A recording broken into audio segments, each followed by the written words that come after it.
নবনিযুক্ত এমপি যারা বিভিন্ন দল থেকে বা স্বতন্ত্র থেকে যারা এমপি হয়েছে সকলেই তো শপথ নিয়েছে।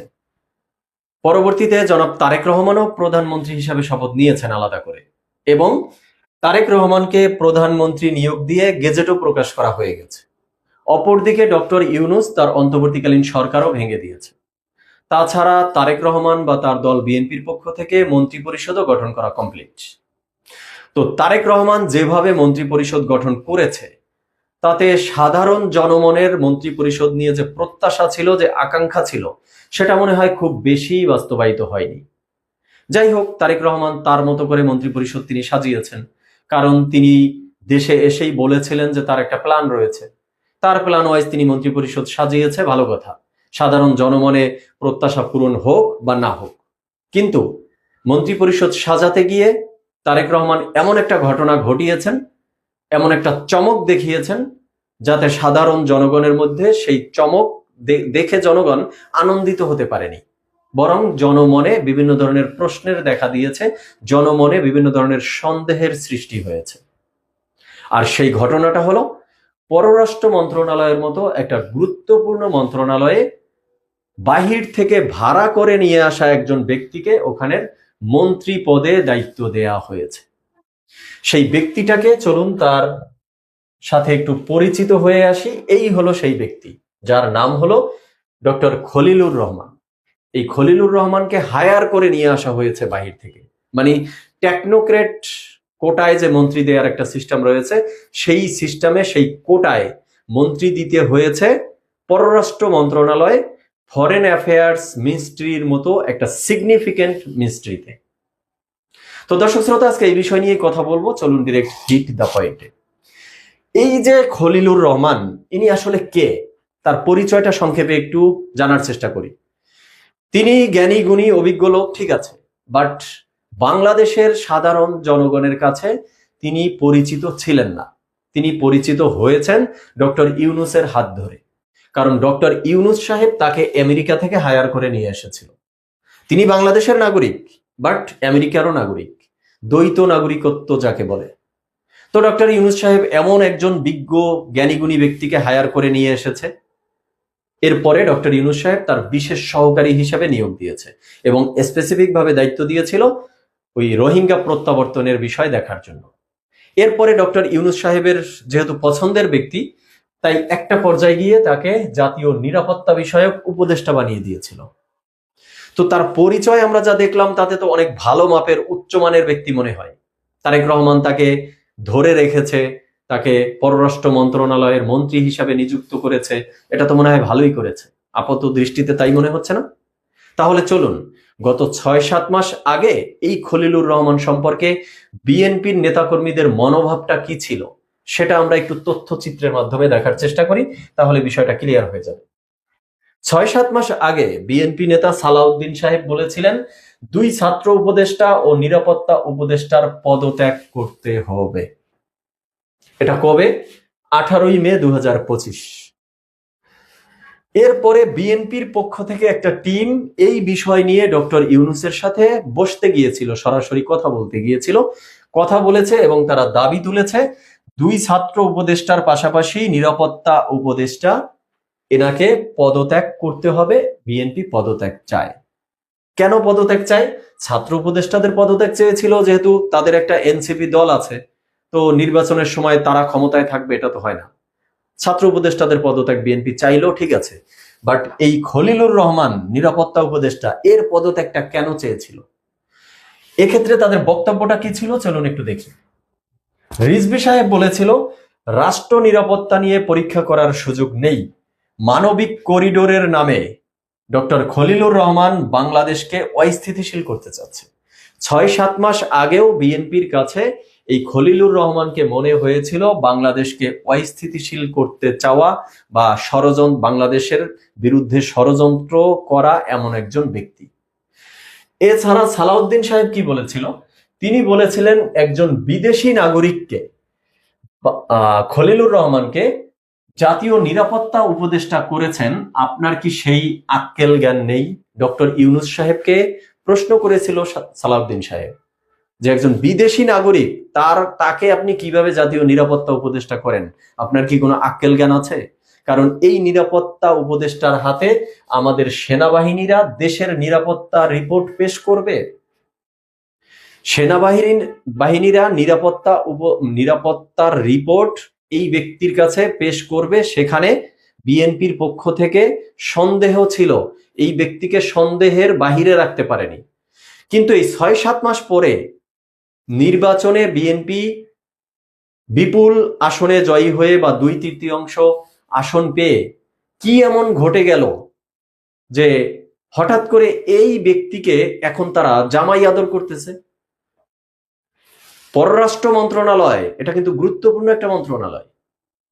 বিভিন্ন রাষ্ট্রের সাথে বাংলাদেশের সম্পর্ক, কূটনৈতিক সম্পর্ক সবকিছু কিন্তু এই পররাষ্ট্র মন্ত্রণালয় থেকেই হয়ে থাকে।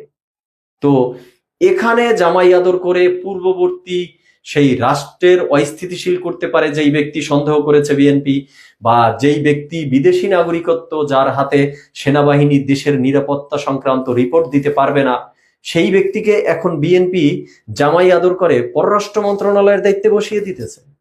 এখন তো রাষ্ট্রের সব রিপোর্ট সবই তার হাতে দিয়ে দিতেছে।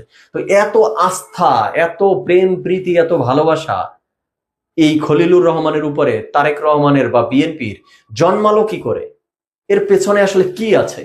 এই বিষয় নিয়ে জনমনে কিন্তু বিভিন্ন ধরনের প্রশ্নের উদয় হয়েছে। সোশ্যাল মিডিয়ায় বিভিন্ন ধরনের প্রশ্ন দেখা যাচ্ছে, আলোচনার কমেন্টে দেখা যাচ্ছে।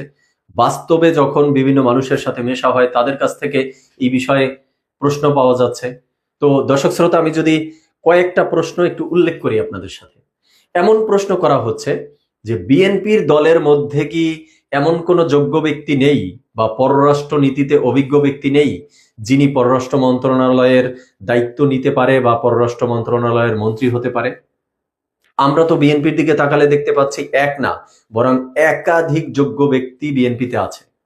তাহলে তারেক রহমান কেন দলের যোগ্য ব্যক্তিকে যোগ্য স্থানে পদায়ন না করে বিভিন্নভাবে অভিযুক্ত ব্যক্তিকে হায়ার করে এনে জামাই আদর করতেছে, মন্ত্রী বানিয়ে দিচ্ছে? এছাড়া যে প্রশ্ন করা হচ্ছে, এই নির্বাচনটি নিয়ে বিভিন্ন মহল থেকে কিন্তু বিভিন্ন ধরনের অভিযোগ তোলার চেষ্টা করা হচ্ছিল এবং এখনো হচ্ছে, যে ইলেকশনটি ইঞ্জিনিয়ারিং হয়েছে, ভোট গণনায় কারচুপি হয়েছে, এই ইলেকশন একটা অ্যারেঞ্জড ইলেকশন ছিল, এই ইলেকশন ছিল ভাগ বাটোয়ারার, আগে থেকেই নির্ধারণ করা ছিল কোন দল কতটি আসন পাবে, এটসেট্রা এটসেট্রা, বিভিন্ন ধরনের অভিযোগ ছিল। তো অভিযোগটা এখন আরো ঘনীভূত হলো না? যেই সরকার নির্বাচন পরিচালনা করলো সেই অন্তর্বর্তীকালীন সরকারের একজন উপদেষ্টাকে যদি তারেক রহমান এখন তার এই মন্ত্রী পরিষদে জায়গা দেয়, তো এই অভিযোগটা আরো ঘনীভূত হলো যে এই উপদেষ্টাই তাহলে এই নির্বাচনের যা যা ইঞ্জিনিয়ারিং করার সব তিনি করেছেন, তিনিই আসলে বিভিন্ন আসন টাসন বিএনপিকে পাওয়াই দিয়েছেন। এই অভিযোগ তো সামনে আসবেই, কারণ অলরেডি আমরা দেখছি বিরোধী দল বলতে এখন যারা আছে, জামাত, এনসিপি, তারা কিন্তু এই অভিযোগ করেই ফেলেছে যে খলিলুর রহমানের মন্ত্রী হওয়ার মধ্য দিয়ে ইলেকশন ইঞ্জিনিয়ারিং এর বিষয়টি উন্মোচিত হয়েছে। এছাড়াও যে প্রশ্ন করা হচ্ছে যে ডক্টর ইউনূস যখন লন্ডনে গিয়ে তারেক রহমানের সাথে বৈঠক করেছিল এবং বলেছিল ফেব্রুয়ারি মাসে নির্বাচন, সেই ফেব্রুয়ারি মাসেই নির্বাচন হয়েছে। ফেব্রুয়ারি মাসে নির্বাচন হোক, সেটা সমস্যা নেই, বাট সেই সময়ে ডক্টর ইউনূসের সাথে তারেক রহমানের এই বৈঠক করিয়ে দেওয়ার সবকিছু এই উপদেষ্টা খলিলুর রহমানই মিডিয়েটর হিসাবে ম্যানেজ করে দিয়েছে। এই ধরনের আলোচনা আসছে যে খলিলুর রহমানের সাথে তারেক রহমানের সেই সময় থেকেই কোনো কন্টাক্ট হয়েছিল কিনা, যে কোনো সুযোগ সুবিধা তারেক রহমানকে করে দিলে তারেক রহমান এই খলিলুর রহমানকে সম্মানিত করবেন, দলের মন্ত্রী দিবেন, ইত্যাদি ইত্যাদি। এছাড়াও যে প্রশ্নটা শোনা যাচ্ছে এখন, সেটা হলো যে মাত্র তো খলিলুর রহমানকে মন্ত্রী পরিষদে নিয়ে আসা হয়েছে, তো বাকি যে ডক্টর ইউনূস সাহেব রয়ে গেছে তাকেও তারেক রহমান তার সরকারের অংশ হিসাবে রেখে দিচ্ছে না তো? কারণ বিভিন্ন মিডিয়ায়ও এই বিষয়টি নিয়ে আলোচনা শুরু হয়েছে যে বঙ্গভবন না প্যারিস, কোথায় থাকবেন ডক্টর ইউনূস? বঙ্গভবন কেন বলা হচ্ছে বোঝাই যাচ্ছে যে রাষ্ট্রপতি হওয়া বিষয়টাকে মিন করা হচ্ছে, ইঙ্গিত করা হচ্ছে। তো তারেক রহমান বা বিএনপির পক্ষ থেকে ডক্টর ইউনূসকে রাষ্ট্রপতি করা হচ্ছে না তো? এমন শত শত প্রশ্ন এখন জনগণের মুখে। কনক্লুশনে এসে আমি যেটা বলতে চাই, এই যে নির্বাচন, তারেক রহমান বা বিএনপির বিরুদ্ধে এত এত প্রশ্ন বা এত এত অভিযোগ, এই বিষয়ের সত্যতা বা অসত্যতা মানে নির্ধারণ করার উপায়টা কি? এই উপায়টা বিএনপিকেই বের করতে হবে, বিএনপিকেই এই বিষয়টা স্পষ্ট করতে হবে। বিএনপি যদি দাবি করে যে না, নির্বাচন সুষ্ঠু হয়েছে, জনগণ আমাদেরকে ভালোবেসেই ভোট দিয়েছে, সেই ভোটে আমরা 2/3 সংখ্যাগরিষ্ঠতা নিয়ে সরকার গঠন করেছি, তো তাহলে সেটা বিএনপি ক্লিয়ার করুক। তাহলে বিএনপির হাত তো শক্তিশালী হওয়ার কথা ছিল, তাদের কেন দরকার অন্তর্বর্তীকালীন সরকারের একজন উপদেষ্টাকে তাদের মন্ত্রী পরিষদে জায়গা দেওয়ার, তা আবার পররাষ্ট্র মন্ত্রণালয়ের মতো এমন একটা গুরুত্বপূর্ণ মন্ত্রণালয়ের মন্ত্রী হিসাবে? এই বিষয়টা বিএনপি ক্লিয়ার করুক। আর বিএনপি যদি এটা ক্লিয়ার না করে, বিএনপি যদি এই বিষয়ে কোনো সমাধান না দেয়, তাহলে জনমনে এই প্রশ্ন, এই সন্দেহ আরো বাড়তেই থাকবে। এবং এটা যদি বাড়তেই থাকে জনমনে, তাহলে এই সুযোগ বিরোধী দল নিবে।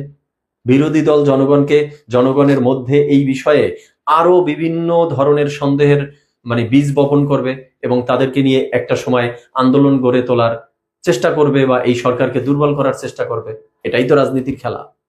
আর তাছাড়া আমি যেটা বলতে চাই যে 2 ছাত্র উপদেষ্টা অন্তর্বর্তীকালীন সরকারের উপদেষ্টা পদে থাকলে যদি নির্বাচন সুষ্ঠু না হয়, বিএনপি দাবি করেছে, তাহলে সেই সরকারের একজন উপদেষ্টা এখন আপনাদের সরকারে এসে যদি মন্ত্রী হয়ে যায়, তাহলে বিরোধী দল কি আর জনগণ কি আর নিরপেক্ষ মানুষ কি প্রশ্ন তো আপনাদের প্রতি তুলবেই যে নির্বাচন কি আদৌ সুষ্ঠু হয়েছে।